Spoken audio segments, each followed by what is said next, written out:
Welcome back to another technical deep dive here in the debug zone. Today, we're tackling a big question and breaking it down with insights from other users. Hopefully, this clears up some misconceptions and helps you get the answer you need. So buckle up, stay a little curious, and let's jump right in.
And that's a wrap.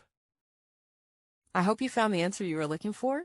If you did, take a second to hit that subscribe button. It really helps out. And let me know in the comments which solution worked best for you. See you next time in the debug zone.